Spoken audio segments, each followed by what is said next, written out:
Hello बच्चों, आप सब कैसे हैं। उम्मीद है आप सब बढ़िया होंगे, मस्त होंगे और अपनी अपनी तैयारी में लगे हुए होंगे। ठीक है, तो आज मैं आपको एक ऐसी बात बताने जा रहा हूँ, एक नॉलेज जिसमें आपको सबसे ज़्यादा मिलेगी और आप अपने एम को देखते हुए एकदम सॉलिड हो जाएंगे। और मोस्टली बच्चों की प्रॉब्लम ये है कि जॉब्स जो हैं उनको पता नहीं होती है कि गवर्नमेंट जॉब किस में निकलें, किस किस की गवर्नमेंट जॉब हमारे पास होती हैं अवेलेबल, और हम उनको देख नहीं पाते हैं और चांस भी मिस कर देते हैं। तो गवर्नमेंट जॉब का एक जो दायरा है बहुत ही वाइड है कि समझा जाए, एजुकेशन वाइज समझा जाए या क्वालिफ़िकेशन अगर हम देख रहे हैं, एज बाउंडेशन के अकॉर्डिंग हम देखा जाए तो इनको समझना बहुत ही मुश्किल है। और आज की डेट में हम सभी क्या करते हैं कि या होता है फैमिली का प्रेशर होता है, तो फैमिली के प्रेशर से हम किसी भी जॉब की तैयारी करने लग जाते हैं, या हमारा दोस्त कोई तैयारी कर रहा हो, हमारे फ्रेंड, हमारे करीबी रिलेशन वाले, अगर किसी भी फॉर्मेट में हम देखें तो अगर वो तैयारी कर रहे हैं, जैसे हमारे फ्रेंड अगर तैयारी कर रहा है एयरफोर्स की, हमारा मूड को घूम गया कि हम तो एयरफोर्स की तैयारी करने जाएंगे, पर पता हमें कुछ होता नहीं है, हम तैयारी करने चले जाते हैं कि हमें एयरफोर्स की तैयारी करनी है। फिर पता चलता है कि हमें इसमें इंटरेस्ट है नहीं। फिर हमें लगता है कि हमारा एक और फ्रेंड है और वो तैयारी कर रहा है, आईएएस की तैयारी कर रहा है, तो हमें कुछ आता नहीं है, फिर हम आईएएस की तैयारी में चले गए, उसको करने लगे हैं।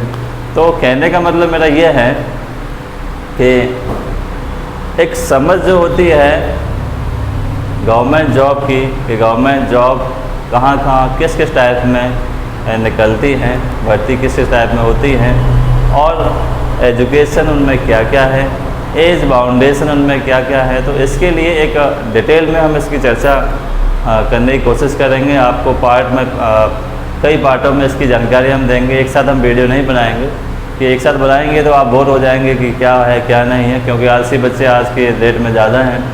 वैसे यूट्यूब पे फालतू चीज़ें देखना पसंद करेंगे, बस जानकारी की चीज़ें देखना कम पसंद करेंगे। तो हमारे इंडिया का ट्रेंड ही ऐसा है, इसमें किसी की कोई गलती भी नहीं है।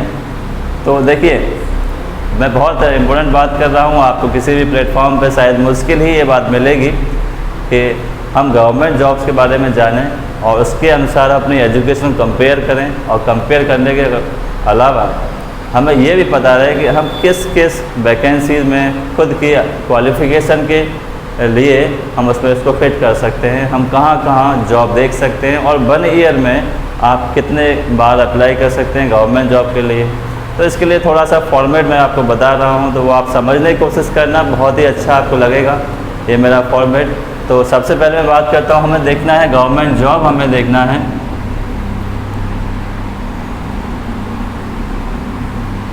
तो मैं गवर्नमेंट जॉब को 3 कैटेगरी में डिफाइन कर रहा हूँ। तो 3 कैटेगरी में हम डिवाइड करेंगे और प्रत्येक कैटेगरी को नंबर बाय नंबर जो हम इसको देखेंगे कि क्या क्या है। 3 कैटेगरी में हम देखेंगे गवर्नमेंट जॉब किस तरह से ले सकते हैं। पहली कैटेगरी में हम देख सकते हैं सेंट्रल गवर्नमेंट की जॉब, हम देख सकते हैं सेंट्रल की जॉब देख सकते हैं, मतलब जो केंद्र की नौकरियां होती हैं।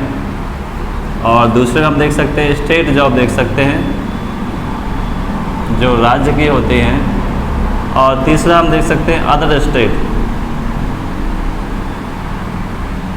अदर स्टेट जॉब हम देख सकते हैं, जो अन्य राज्यों की होती हैं, मतलब जो सीमा से लगे होते हैं। ठीक है, अब 3 कैटेगरी मैंने इसको बांटा है जॉब्स को। गवर्नमेंट जॉब्स आपको चाहिए तो सबसे पहले जैसे केंद्र की जॉब होती है, सेंट्रल गवर्नमेंट जॉब जो होती हैं, जैसे मैं बात करूं तो बैंक वाली जो होती है सेंट्रल गवर्नमेंट में आती हैं, SBI है, IAPS है और IBPS है, और RBI की वैकेंसी आती हैं, वो सेंट्रल लेवल पे आती हैं। और हम बात करें तो डिफेंस की अगर बारे में बात करते हैं, ND है, CDS है, सेलर से लेकर के ऑफिसर रैंक तक बात करें तो ये सब क्या है, सेंट्रल गवर्नमेंट जॉब हैं। ठीक है, और भी बहुत सारे डिपार्टमेंट में हम सेंट्रल जॉब देख सकते हैं। ठीक है, उसके बाद हम बात करते हैं राज्य में।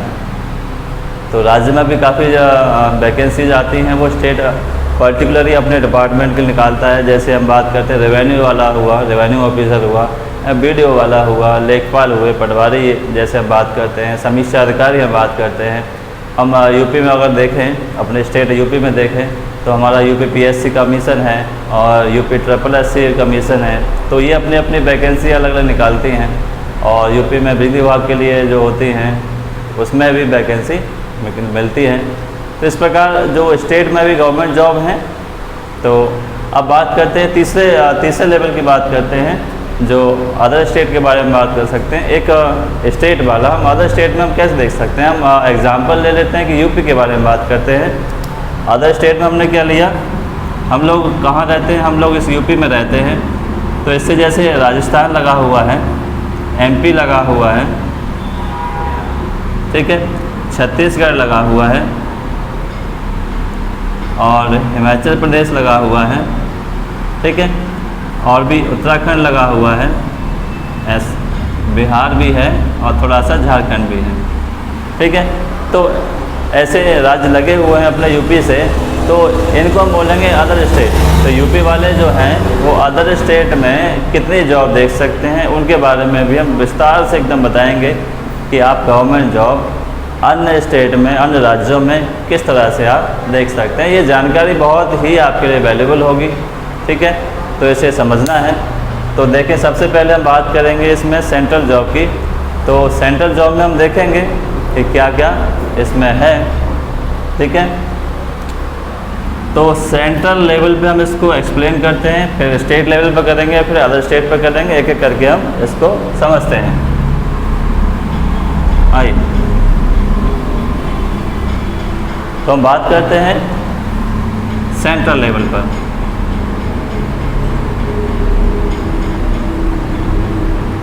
केंद्र स्तर पर हमें जॉब कहाँ कहाँ मिल सकती हैं, कौन कौन सी ऐसी एजेंसी होती हैं जो वैकेंसी निकालती हैं, रिक्रूटमेंट ये निकालती हैं। तो सबसे पहले हम जानेंगे कुछ एजेंसीज़ के बारे में जो आपके लिए वैकेंसी प्रोवाइड कराती हैं। साल में एक बार भी वो पेपर लेती हैं, साल में 2 बार भी पेपर लेती हैं, ठीक है। तो सबसे पहले हम बात करते हैं एजेंसीज़ के बारे में, जो गवर्नमेंट एजेंसी होती हैं उसके बारे में। तो यहाँ हम बात कर रहे थे सेंट्रल लेवल पे एजेंसीज़ के बारे में बात कर रहे थे। तो सबसे पहले हम बात करते हैं कि सबसे जो बड़ी एजेंसी है हमारे पास है UPSC, union public service commission. इसकी हम बात कर रहे हैं, ये गवर्नमेंट कमीशन भी है। तो ये एक ऐसी कमीशन है जिससे बहुत सारी गवर्नमेंट जॉब की वैकेंसीज हमें मिलती हैं। जैसे मैं कुछ एग्जांपल देना चाहूँगा आपको। तो सबसे बड़ी वैकेंसी जो होती हैं IAS PCS की जो वैकेंसी होती है, जिसको सिविल सर्विसेज एग्जामिनेशन बोलते हैं, इसकी वैकेंसी निकालती है। इसके साथ साथ अगर हम और बात करें तो इंजीनियरिंग सर्विस में ये वैकेंसी निकालती है। इसके बारे में और बात करें, जैसे छोटा हम बात करें, डिफेंस में NDA निकालती है, CDS निकालती है, ठीक है। और डिफेंस में असिस्टेंट कमांडेंट जो होते हैं CAPF में इसकी वैकेंसी निकालती है। और भी बहुत सारी इसमें वैकेंसी ये एग्ज़ाम जो है कंडक्ट करती है UPSC। तो इनके बारे में हम देखेंगे ये कितनी हैं, सारी वैकेंसीज़ के बारे में बताऊंगा। जब हम जिसके बारे में डिटेल से चर्चा करेंगे कि UPSC जो है कितने एग्ज़ाम पर ईयर कंडक्ट करती है, कौन से 2 एग्ज़ाम 2 बार लेती है, जैसे NDA है साल में 2 बार ये कंडक्ट करती है, CDS है 2 बार कंडक्ट करती है। तो आप जो 11th और 12th में जो बच्चे PCM लेते हैं तो उनके लिए कंपलसरी होता है, या वो ज़्यादा जाना चाहते हैं, डिफेंस में जाना चाहते हैं, तीनों फोर्सेस में ऑफिसर रैंक में जाना चाहते हैं, तो पहला जो आप एग्ज़ाम दे सकते हैं NDA दे सकते हैं, ठीक है। तो इसके लिए आपको ये भी एज बाउंडेशन क्या है ये भी हमें जाननी पड़ेगी, क्वालिफिकेशन थोड़ी सी जाननी पड़ेगी, ठीक है। तो ये जानते हैं। तो दूसरी एजेंसी के बारे में बात करते हैं। तो दूसरी एजेंसी के बारे में बात करें, अगर बैंक के बारे में बात करते हैं तो दूसरा आता है हमारे पास, ये काफ़ी फेमस है, SSC स्टाफ सिलेक्शन कमीशन जो है बहुत ज़्यादा फेमस है। तो इसके बारे में हम जानेंगे। देखो, ये 1 ईयर में हाउ मैनी एग्ज़ाम कंडक्ट करती है, तो ये भी हम देखेंगे। तो जैसे मैं कुछ एग्जांपल लेता हूँ, मल्टीटास्किंग स्टाफ की ये वैकेंसी निकालती है, जिसमें LDC क्लर्क वगैरह जो होते हैं। और उसके बाद SICPO की निकालती है, SICPO इन CAPF। और हम बात कर सकते हैं दिल्ली पुलिस में भी ये निकालती है, ठीक है। तो SSC वैकेंसी कंडक्ट करती है SI की, जो कि आपके CAPF central arm police forces जो होती हैं, उसमें कंडक्ट करती है। जैसे हम बात करें CISF है, CRPF है, BSF है, SSB है, ITBP है, असम राइफल्स है, ऐसे। और दिल्ली पुलिस में जो SI होते हैं वो SSC कंडक्ट करती है उसका एग्ज़ाम। सेम इसी रैंक में हम बात करें तो कांस्टेबल की जो वैकेंसी होती है वो भी यही SSC कंडक्ट करती है CAPF में, ठीक है। और हम बात करते हैं ग्रेजुएशन लेवल पर क्या होता है, SSC CGL का होता है, CGL का एग्ज़ाम भी होता है, और भी बहुत सारे एग्ज़ाम होते हैं, FCI का होता है, और 10+ सेकेंडरी एग्ज़ाम भी होता है, CHL का भी होता है। तो और भी बहुत सारे एग्ज़ाम हैं इसके जो SSC जो है कंडक्ट कराती है। और हम बात करेंगे नंबर 3 पर बात करते हैं बैंकिंग के एग्ज़ाम के बारे में बात करते हैं। बैंक्स में सेंट्रल लेवल की बात कर रहा हूँ मैं, स्टेट लेवल की बिल्कुल बात नहीं कर रहा, ये सेंट्रल लेवल पर हम वैकेंसी देख रहे हैं। तो बैंक्स में हम बात करते हैं तो बैंक्स में क्या होता है, SBI, ठीक है, सबसे ज़्यादा वैकेंसी निकालती है। उसके बाद हम बात करते हैं IBPS निकालती है, और RBI, ये सारी एजेंसी हैं, ये अपना खुद एग्ज़ाम लेती हैं। RBI है, SBI है, IBPS है, तो ये सारा एग्ज़ाम अपना लेती हैं। क्लर्क लेती हैं, PO का लेती हैं, और जो स्पेशलिस्ट ऑफिसर होते हैं 4th ग्रेड में, 2nd ग्रेड में, RRB जो होती है इसमें भी। तो हम बात करेंगे, पूरा डिटेल में जानेंगे इन सबको। चौथा हम बात करते हैं रेलवे में। भाई मोस्टली स्टूडेंट क्या चाहते हैं कि हमारे रेलवे में जॉब मिले, तो रेलवे में भी रेलवे खुद इसके अपने अपने बोर्ड हैं जोन के अकॉर्डिंग। लगभग 17 जोन जो है रेलवे डिवाइडेड है। जैसे हम यूपी की बात करें, यूपी में 2 जोन आते हैं, एक तो आता है आपका प्रयागराज आता है, दूसरा आपका आता है गोरखपुर आता है। तो 2 जोन हमारे यहाँ हैं, 2 बोर्ड भी हैं रेलवे के। तो रेलवे में हम क्या देख सकते हैं, आप बात कर सकते हैं TC की बात कर सकते हैं, CC की बात कर सकते हैं, ASM। और बिस्तर रैंक में हम बात करते हैं तो क्या आता है, असिस्टेंट स्टेशन मास्टर आता है। गुड्स गार्ड के बारे में बात करें तो गुड्स गार्ड ये आता है। उसके बाद हम बात करें तो टेक्नीशियन आता है, और लोको पायलट आता है, ठीक है, ETC। और भी बहुत सारी वैकेंसी होती हैं जो रेलवे जो है समय समय पर इसके एग्ज़ाम लेती है। रेलवे प्रोटेक्शन फोर्स जो होती है, RPF जो होती है, उसके एग्ज़ाम भी रेलवे लेती है अपना स्पेशल। तो और भी इसके बहुत सारे एग्ज़ाम हैं जो हम इसके बारे में जानेंगे, जो आपको जानकारी इसी प्लेटफॉर्म पर मिलेगी कि अगर आपको रेलवे में जाना है तो रेलवे में 1 साल में या 2 साल में कितने वैकेंसी निकलती हैं, और आपकी एजुकेशन के अकॉर्डिंग आप उसमें कहाँ कहाँ फिट होते हैं, किस तरह से एग्ज़ाम दे सकते हैं, एज बाउंडेशन क्या है, पूरे डिटेल्स में मैं रेलवे का टॉपिक लूँगा, उसमें पूरा बताऊँगा आपको कि रेलवे में कहाँ कहाँ आप जॉब ले सकते हैं। दूसरे आगे बात करते हैं 5वां डिफेंस में बात करते हैं। डिफेंस में पर्टिकुलर ही बात करते हैं, जैसे अलग से आपको आर्मी में जाना है, आर्मी की रैली भर्ती निकलती है उसमें भी जा सकते हैं। आर्मी में अगर एजुकेशन से जाना है तो एजुकेशन हवलदार हो आपके यहाँ पे वैकेंसी निकालती है आर्मी। तो इस तरह से आप आर्मी में भी काफ़ी तरह से आर्मी में जा सकते हैं। शॉर्ट सर्विस कमीशन से भी जा सकते हैं, AC से भी जा सकते हैं, और भी रिलेशंस में भी बच्चे भर्ती देखते हैं, उससे भी आगे उसमें जा सकते हैं। तो डिफेंस में आप आर्मी में जानेंगे, इंडियन एयरफोर्स में देखेंगे, इंडियन एयरफोर्स में देखेंगे, और इंडियन नवल अकेडमी में देखेंगे, नौसेना में देखेंगे, ठीक है, NA। तो इन सब में देखेंगे कि आपको डिफेंस में कहाँ कहाँ मिलती है। पूरे सेंट्रल गवर्नमेंट है, सारी तीनों जो सेनाएँ हैं हमारी सेंट्रल गवर्नमेंट के अकॉर्डिंग आती हैं, और इसमें आप जॉब किस किस तरह से प्राप्त कर सकते हैं, कौन सी आपकी एजुकेशन है, इंजीनियरिंग वाले स्टूडेंट जो हैं वो क्या डिफेंस में जा सकते हैं, उनके बारे में आपको जानकारी बताऊंगा अच्छे से। और जो टीचिंग वाले हैं वो चाहते हैं कि हम डिफेंस में टीचिंग करें, तो उनके लिए मैं बताऊंगा कि ऑफिसर ट्रेनिंग एकेडमी क्या होती है।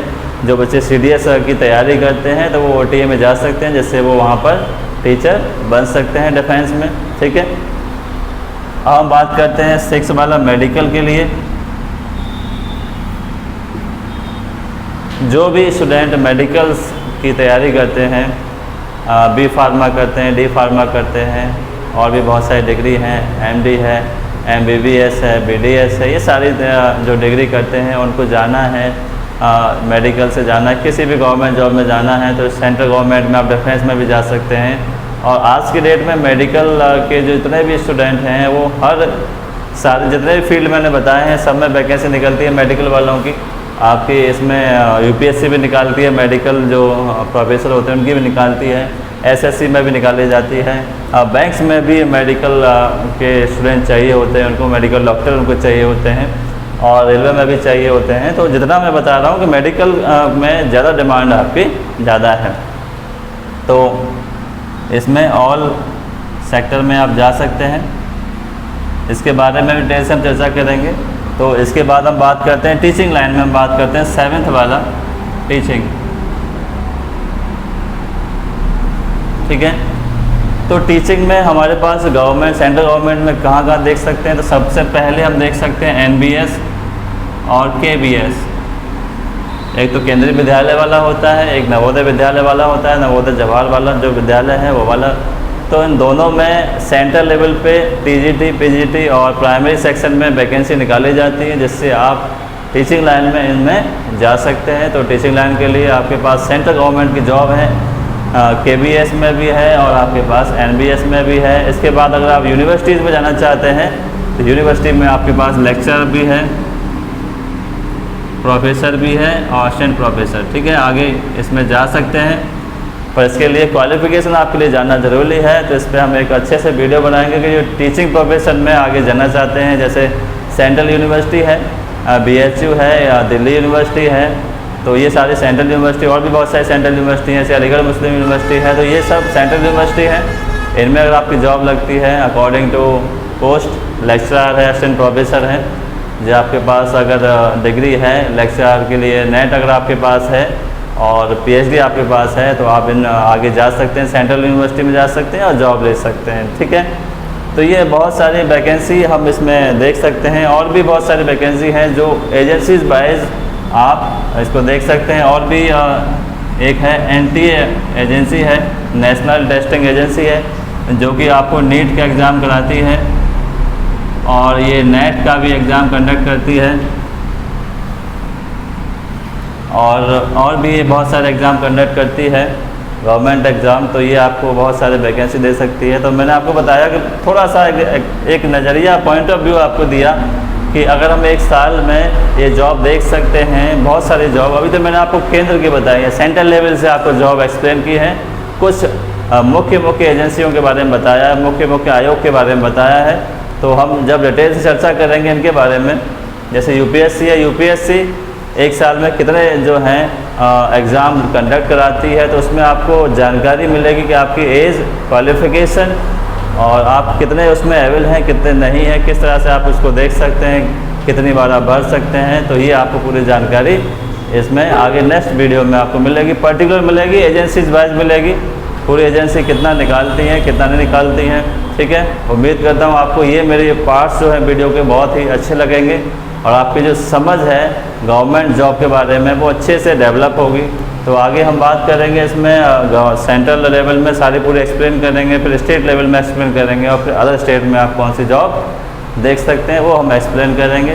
तो आप इंतज़ार करिए, ठीक है। धन्यवाद।